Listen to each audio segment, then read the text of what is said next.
All right, all right. So, welcome to Argentina. Thank you for finally coming here.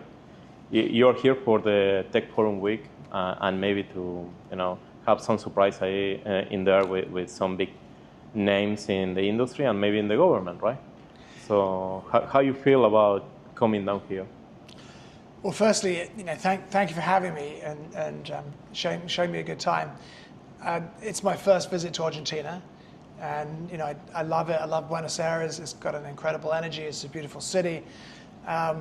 Everyone's very excited, of course, with Milei and eyeing Argentina as a new startup hub, and it wouldn't surprise me. I mean, the energy here is incredible. So, and of course, I'm happy to be here in the ICP hub. So talking about the hub, how you feel that like we've been working here? Do you like the office? Do you like what we built for the ICP community? Incredible, yeah. I mean, I think I mentioned before, I feel it's very Silicon Valley in vibe and design. There's lots that reminds me of my old Palo Alto office, which I actually miss. And so I think, you did a good thing here. Well, you're welcome to come, stay, maybe go ski in Bariloche or some other places, anytime. This is your house too, so thank you. Just I'm feel sure I'll free be to back. come. Yeah, I hope so. Talking about tech, how you feel the innovation comes talking about blockchain? Yeah, so I think people mean different things by blockchain. So the vision of Dfinity was always that we could turn the internet into a world computer, and the phrase world computer came from the early days of the Ethereum project, but the Dfinity interpretation of world computer is different. For us, a world computer is something that you can build anything on using smart contracts. And sometimes the terminology of blockchain is confusing, and people say, this Web3 service is built on this blockchain. Usually it doesn't mean that. It's like an overloaded language. What it means is that the Web3 project, like a game, a social network, a sharing economy site, is built on Web 2. It's built on traditional cloud, and then just a token is hosted on the blockchain. So our vision is different. Our vision is that we get rid of traditional tech completely, and everything is built on blockchain. So the social network runs from the blockchain. The smart contracts are creating the user experience. The smart contracts are storing all the user data, doing all the processing of data necessary to produce news feeds and things like that. And we also believe that once you can build Web3 services fully on the internet, not on Web 2, fully on the blockchain, that you can decentralize control to communities. And we've seen that happening on the internet computer, plus a sort of revival of crowdfunding, where decentralized projects raise money from a community. And so that's what we're about, I think. And the next phase is, of course, internet computer technology is being repackaged by the Utopia project for corporations and governments that can't build on a public network. And so of course, talking about AI. Utopia in particular, Yeah. How do you feel that it's going to affect, just to give an example of the Argentina government, right? How do you feel that, like, it can help the Argentina government growing up or in any way? Well, look, I think generally people, it's easy to miss that today's technology, traditional or current IT, has a lot of problems. And you can break these problems down in different ways. It's certainly overly complicated, and that makes it very expensive to build on traditional tech. You need a database, you need a cloud account, you need to orchestrate your cloud account, you need an application server, a web server, cybersecurity systems. And when you put all this together, it's very complicated. And that makes it expensive to build on, first of all. Secondly, you cannot make traditional technology secure. You can go and you can spend a fortune on cybersecurity, get the best firewall, the best security team, the best anti-malware. Actually, it's still not secure. You can't make it completely secure. So the advantage of computing platforms created by Internet Computer Protocol is that they're tamper-proof, which means when you build a web application, it's immune to cyber attack. And you don't need a firewall, you don't need anti-malware, and you don't need a security team. So for example, on the internet computer, there are social networks that have been running for years now, and they have often cryptocurrency inside user accounts thanks to chain key or chain fusion technology. But these social networks don't have a security team. They're not protected by firewalls, they're not protected by anti-malware. And that's because they're running fully on-chain. And of course, that's why we love this slogan, on-chain is the new online. But that same technology can be very useful in corporate and government contexts because, look, first of all, if you build on ICP stacks, it's much simpler, the environment's much simpler, so you can get to market quicker, you can reduce your R&D costs. Secondly, you're immune to cyber attack, and cybersecurity issues are getting much worse. And they'll continue to get much worse as AI empowers hackers. So the only real escape from that is to build on a platform where you don't need cybersecurity, where you're immune to cyber attack. And ICP technology repackaged in the form of Utopia is a solution to that problem. And lastly, perhaps, but not least, is AI.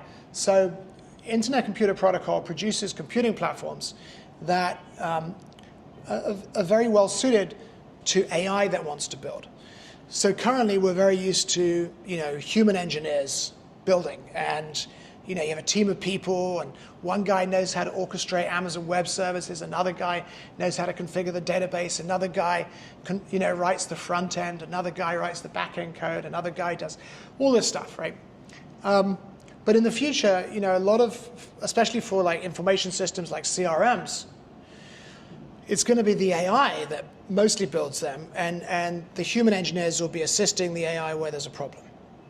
Or at least that's where we're all going. But it's not so easy to do that with traditional technology.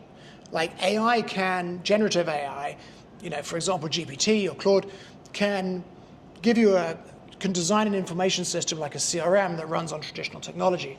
But actually there's a whole load of work you have to do to actually install that and configure it, and updating it is very difficult because you have all these different pieces, the database, the application server, the cybersecurity, the web server, the operating system configuration, the cloud orchestration, the cloud account. I mean, I could go on, right? Yeah. And the AI can't do that. The AI can't do it, it's too complex, too many different things can go wrong. And how can you trust what this AI has done? AI hallucinates sometimes. If it makes one small mistake, then it's not secure and the hackers can come in and encrypt everything with ransomware or steal all your data. But with ICP, with the ICP stack, it's different. Internet Computer Protocol hosts much more abstracted software. So there are no databases, there are no files. It's just abstract logic.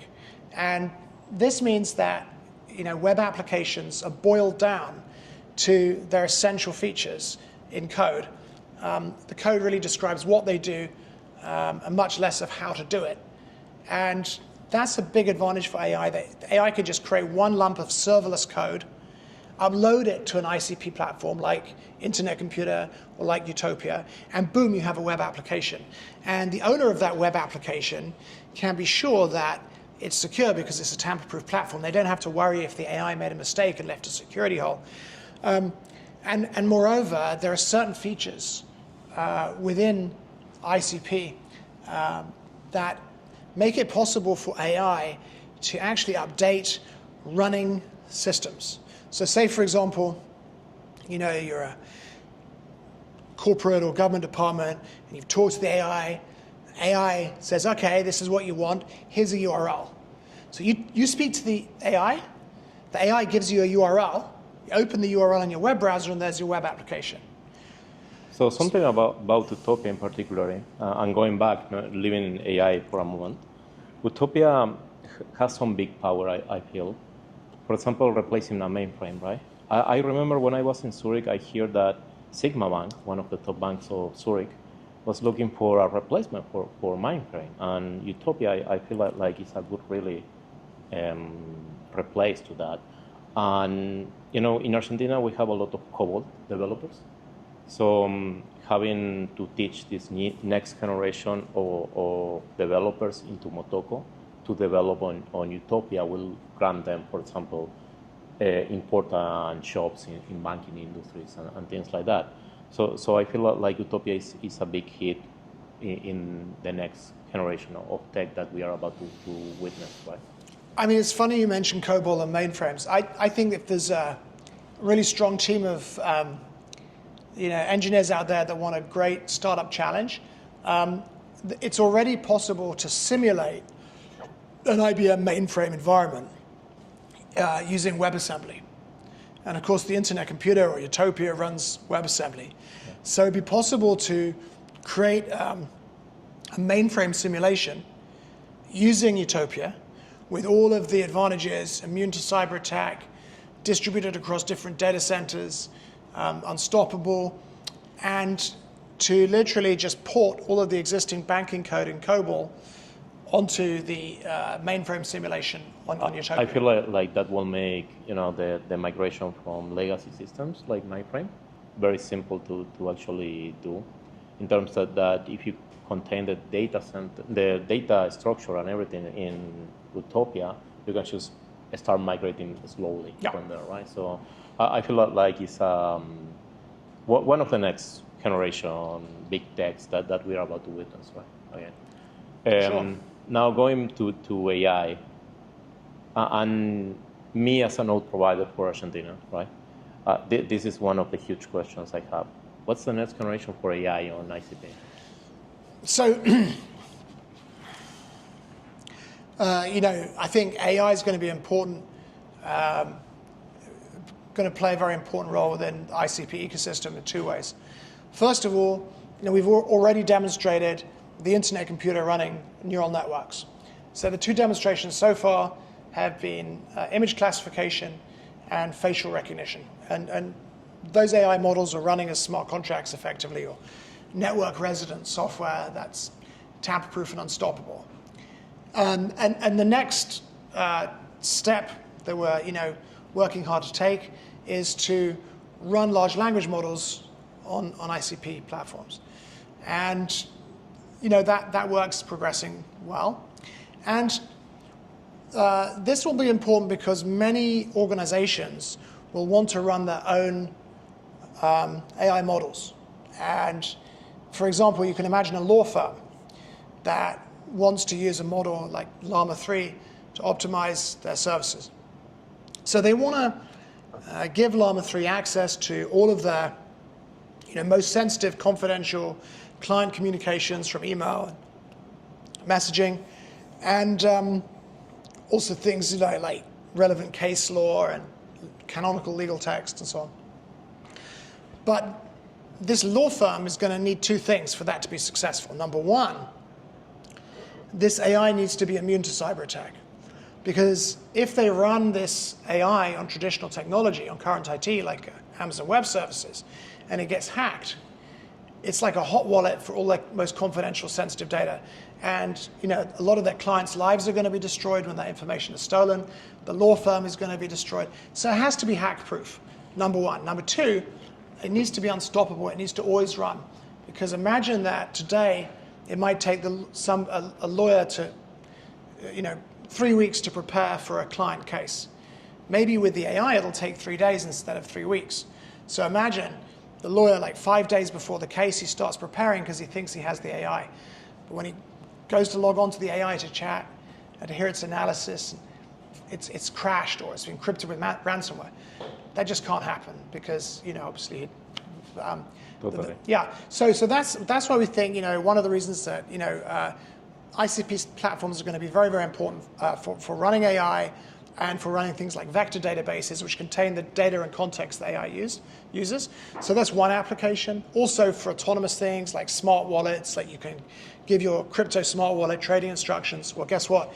It has to be a smart contract. Otherwise, how can you trust it? On the other hand, we believe that the future of enterprise tech is going to look very different. And when people want information systems, today, they either build them, which is very expensive, risky with respect to time and money, and often takes a long time. AI is going to build that kind of stuff. And oftentimes, because that's expensive today, people use services like Salesforce to create sometimes very simple things like wizards that just collect information from customers and create a workflow. It's pretty simple, but because of the difficulties of current IT, they prefer to get an account with Salesforce. Then they lose the sovereignty of their data stuck inside Salesforce. They have to pay the Salesforce subscription every month. They have to pay the Salesforce consultants. We think in the future that's going to go away. And organizations instead will talk directly to AI, and the AI will give them a URL on an ICP stack. Could be Internet Computer, it could be Utopia. And then they're going to use that information system like a CRM. And then they're going to go back to the AI, and they're going to tell the AI, I need to improve it this way, I need to evolve this system, I need to make these changes. They're going to go back to their web application, hit refresh, and there are the changes. And that's a totally new paradigm. And it's one that will replace a lot of the kind of today's paradigm and infrastructure, right? So it's a whole new way for companies and governments to build their information systems. And this is, ICP really is designed for this. It's designed to reduce code to its abstract nature, which is, and to be serverless, so AI can just create this like logical description of the system essentially and just upload it to the network, where it becomes tamper-proof. So you don't have to worry, has the AI made a mistake and is there a security flaw or something like that? And there are other features too that enable the AI to update running systems while keeping the data safe. So this is big. One of the last questions I was going to ask, or mention basically. So here we have around 15 projects incubated in the time we've been alive. From those 15 projects, 4 are AI, right? One in particular is something that I feel like is mandatory nowadays. It's called KYC on chain. Right? What KYC on chain do is basically do a verification of your face, verify that you're a human and everything, but it just download the entire model into your phone, verifies that you're a human and sends the checklist if you are okay or not to the chain, right? So this is one of the possibilities that ICP made us having basically. How do you feel about something like this type of KYC, replacing the old style legacy KYC, right? Oh, totally, yeah. I mean, I think you can have decentralized KYC. I think AI is going to run on the blockchain, and it's going to do things like make sure the person that is speaking to on video actually matches the person in documents. I think there are lots of interesting ways these kind of things can happen. I think if you're talking about KYC, the AI needs to run on the blockchain because you need to know that no one's tampered with the AI and it's correctly, linking the face to the documents. But generally with AI, and you mentioned people's phones and so on, there are very many different ways you can use AI in conjunction with blockchain. So it's also possible to run, AI on phones now for inference. So inference is becoming more and more efficient all the time. So increasingly, we're going to be able to run very powerful AI models on our phones. But now, the question is going to arise for people like, am I running the right AI model on my phone? Well, in the simplest, even a traditional blockchain, which can't even store a phone photo, can store a hash of an AI model that someone's going to run on the phone. When somebody downloads the model onto their phone, maybe to act as a personal agent or something, they can check the hash, matches the hash stored on the blockchain. So there's lots of different ways. I think blockchain generally can work with AI. But from the perspective of ICP, the things that we do that cannot be done anywhere else are we can run AI on the blockchain as a smart contract. Today, there's no other blockchain in the world that can get anywhere near being able to do that. And secondly, we can allow AI to build on the chain, and so we can massively accelerate developers all over the world. So that's, I think, a relevancy for example, for Argentina, with Utopia. Like one of the great selling points, of course, is yes, it's an open stack, it's open source. You can see there's no backdoors. You put the servers in your own country. You haven't got the NSA, keeping a copy of all your data and putting it in a Palantir database. It's your own sovereign data. You're immune to cyber attack. You're your developers are more productive, much less systems administration. All of this is good. But also, there's this new paradigm, which is the future. And it's just going to get more and more powerful, which is that the AI builds what you want, the AI performs the updates you want, and developers really just accelerate that and assist the AI with problems that occur. And this is like a 100x paradigm. Like, it's going to massively reduce costs, massively reduce time to market.